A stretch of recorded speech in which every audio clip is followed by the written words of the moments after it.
নির্বাচনী আচরণবিধি নিয়ে আলাপ হচ্ছে, সেখানে নির্বাচন কমিশনের অবধারিতভাবেই চলে আসে নির্বাচন কমিশনের বিষয়টি। নির্বাচনী পরিবেশের নিরপেক্ষতা নিয়ে সন্দেহ প্রকাশ করে ঢাকা ৬ আসনের জামায়াত প্রার্থী ডক্টর আব্দুল মান্নান বলেছেন, পেশিশক্তি এবং অস্ত্রের সাথে জড়িত ঘটনাগুলোর এখনও সমাধান করা হয়নি।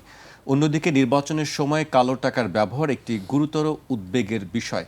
এই বিষয়গুলো আনুষ্ঠানিকভাবে রিটার্নিং অফিসারকে লিখিতভাবে জানানো হয়েছে। রাজা কি ভাই ভাই বললাম বেশ কিছু অভিযোগ তিনি আমরা তো দেখতেছি কতগুলি। এর আগে আমরা বলে গেলাম যে নির্বাচন কমিশনের কি অদক্ষতা নাকি ইঞ্জিনিয়ারিংয়ের পক্ষে, বিষয়গুলো ক্লিয়ার করতে হবে। কেননা একটু আগে তো বলে গেলাম আপনাকে, যেখানে আপনার অস্ত্র উদ্ধার হয়নি, যেখানে আপনার পুলিশের লুট করা অস্ত্র উদ্ধার হয়নি, যেখানে স্বরাষ্ট্রমন্ত্রী বলতেছে এগুলা ব্যবহার হবে না, এখন তো সব কিছু নির্বাচন কমিশনের আন্ডারে। নির্বাচন কমিশনই তো কৈফিয়ত চাইতে পারে স্বরাষ্ট্রমন্ত্রীর কাছে প্রয়োজনে, কারণ সেও সাংবিধানিক পদ হোল্ড করে, যে আপনি এই সূত্রটা কোত্থেকে দিলেন, কিভাবে দিলেন। এগুলো কিন্তু খুব মারাত্মক ব্যাপার। কিন্তু দুই দলই, রাজ্যে কি ভাই, দুই দলই কিন্তু বলছে যে ইলেকশন ইঞ্জিনিয়ারিং করার একটা ষড়যন্ত্র বা একটা বেশ ভালো কথা। দুই দলের মধ্যে রাখেন, দুই দলের মধ্যে যদি বলে, আমি জানি না কোন দল, সব দলই ধরে নিলাম। দুই দল বলতে আমরা এখন দুইটা দল ধরবো, বিএনপি আর জামাত, কারণ দুইটা দলের নিয়ে দুইটা জোট বানাইছি। এখন বিএনপি যদি বলে, যেমন আমরা এমন কথাও শুনছি, 3 জন ভোটার নাই, তারা নাকি নির্বাচন বন্ধ করবে। এই কথা যদি কেউ বলে, বলার পর যদি বলে ওরা নির্বাচন বন্ধ করতে পারে, হাস্যকর হয় না? ভোটার 3 জন নাই, তারপর যদি বলেন ওনারা নির্বাচন বন্ধ করতে চায়, তাহলে বিষয়টা কেমন মনে হয়? আবার কেউ বলছেন দায়িত্বশীল দলের, যে দুইটা দল নির্বাচন চাইতেছে নির্বাচন বাতিল করতে। দুইটা দল যারই মিন করুক, ওনরা যখন নাম বলে নাই, আমিও বলি নাই, কিন্তু আমরা তো বুঝি, তো এই দুইটা দল নির্বাচন বাতিল করবে কেমনে? আসলে বিষয়টা কি, যদি এমন হয় যে ওই দুইটা দল ইঞ্জিনিয়ারিং করতে সেন্টারে যাবে, আর যদি আমরা রুখতে যাই, তাইলেও মারামারি। আর যদি দুই দুনি প্ল্যান করে আমরা ইঞ্জিনিয়ারিং করুম, তাইলেও মারামারি।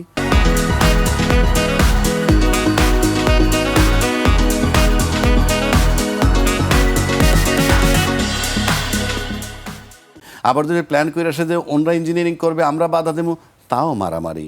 তার মানে মারামারি সুনিশ্চিত।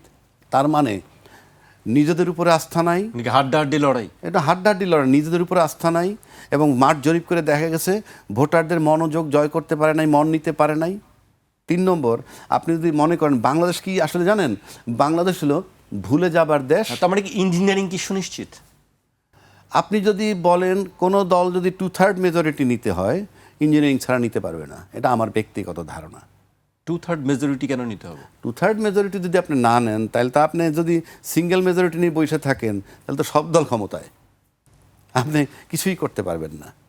সিঙ্গেল মেজরিটি নিয়ে গেলে আপনি রাষ্ট্রপতি পর্যন্ত নিয়োগ দিতে পারবেন সিঙ্গেল মেজরিটি দিয়ে, কিন্তু আপনি কিছুই করতে পারবেন না।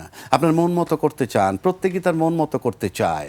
তাই প্রত্যেকে যদি মন মতো করতে চায়, এবং সেক্ষেত্রে যদি এমন হয় যে আমরা অনেক কর্মকাণ্ড ভুলে গেছি, যে কারো কারো বিচারও আমরা করব, কিংবা কারো বিচার থামিয়ে ফেলবো, কিংবা সংবিধান আমার মতো করে পরিবর্তন করব, কিংবা গণভোট যদি বিজয় লাভ করে তারপরে আমি কার্যকর করব না, আমি এই নোট অফ ডিসেন্ট দিয়ে চলে গেছি, এগুলো আমি মানবো না, তাতেও 2/3 মেজরিটি লাগবে।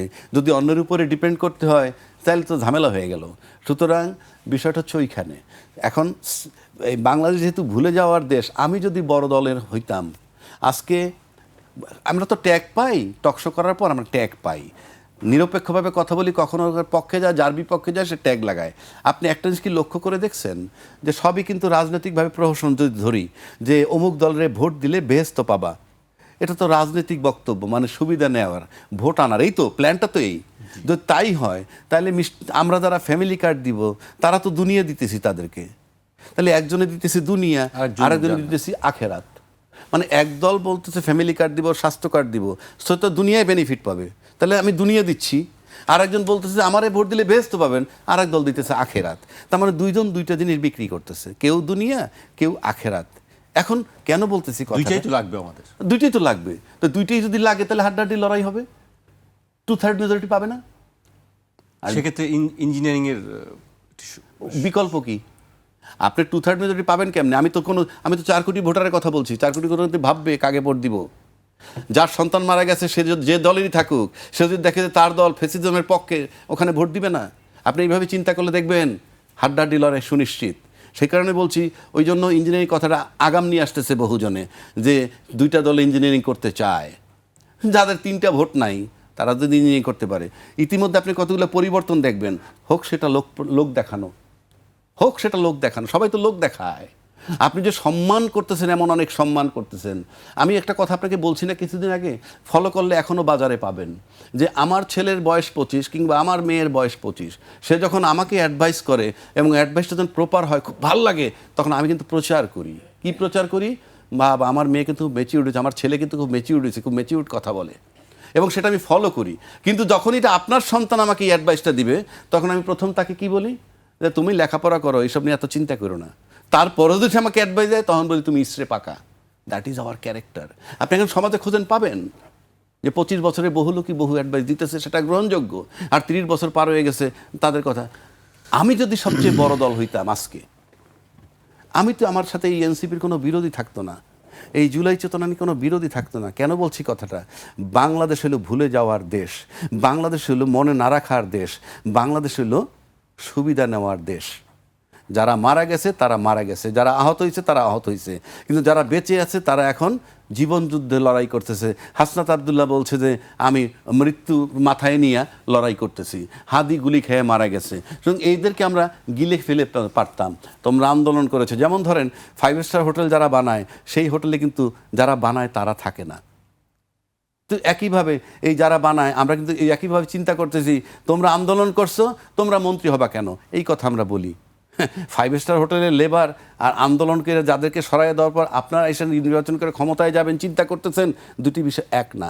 ওদেরকে গিলে ফেলা যেত, কারণ ওরাও কিন্তু 1400 লোক মারা গেছে, তার চেয়ে নিজের জীবনের ঝুঁকি চিন্তা করে বেশি। তাকে যদি আমি গিলে ফেলতাম, আজকে কিন্তু আমরা জোট সিট দিতেছি, যে সমস্ত লোক আদৌ কোনো ভোট পাবে না, কোনো অবদান নাই, রাজনীতিতে যাদের কোনো অবদান নাই, তাদেরকে সোকল জোট বানাইয়াও আমরা তাদেরকে কখনো মার্কা দিতেছি, কখনো মার্কা না দিয়ে বলতেছি তোমারে আমার লোক ভোট দিবে। এই তো বিষয়, জোট যেগুলা বানাইছে। তাই সেক্ষেত্রে তো আমরা তাদেরকে গিলে ফেলতে পারতাম। আপনি 25টা সিট ছেড়ে দিছেন, ফর এক্সাম্পল 25টা সিট আমরা তাদেরকে ছেড়ে দিতে পারতাম, ওরা যদি সেফ হইতো। কারণ বাংলাদেশ সবচেয়ে বড় অর্জনই হইল, ধরেন আওয়ামী লীগের যে শেখ হাসিনার যে ফেসিজম, সেটাকে আমরা সরাই ফেলছি। তারপরে যদি কেউ চিন্তা করে যে আবার ফেসিজমে, না, তাদেরকে আমরা অ্যাকোমোডেট করে ফেললেই হইতো, কিন্তু আমরা সেটা পারিনি। আমি বলবো চরম ব্যর্থতা রাজনৈতিক দলের, যারা মানে কালকে ক্ষমতায় যাবে। কারণ এই ছেলেপেলেগুলা কিন্তু এখন নিরাপত্তার ঝুঁকিতে আছে। ইউনূস সাহেব সেফ এক্সিট খুঁজতেছেন, উনি এখন কি সুন্দরভাবে যাবেন এবং তার ইজ্জত নিয়ে কিভাবে যাবেন, সেই সমস্ত চিন্তাটা করতেছেন। সেটাও অমূলক নয়, সেটাও দোষ নয়, কেন সেও চিন্তা করতেছে। তো এই ছেলেপেলেগুলোকে যদি সবচেয়ে বড় দল আজকে অ্যাকোমোডেট করতো, তারা কিন্তু ওই জায়গা থেকে শিফট করে চলে আসতো, যে তারা আজকে মন্ত্রী মিনিস্টার যাই হোক, আপনি যাদেরকে আমরা সিট দিতেছি জোট বানাইয়া, তাদের কি অবদান আছে? লোক ডাকলে 50টা লোক আসবে না, সমস্ত দল 1 মাস 1.5 মাস 2 মাস করে প্রোগ্রাম করলে 2 বাসের লোক নাই যাদের, তাদেরকে আমরা সিট দিতেছি ডাইকে জোটের নামে। আর আমরা যারা আন্দোলন করলো, যাদের বদৌলতে দেশে এসে রাজনীতি করতেছি, মন্ত্রী হইতেছি, স্বপ্ন দেখতেছি, তাদেরকে আমরা এত অসহায় করে ফেললাম। এই ব্যথা কোথায় রাখবো?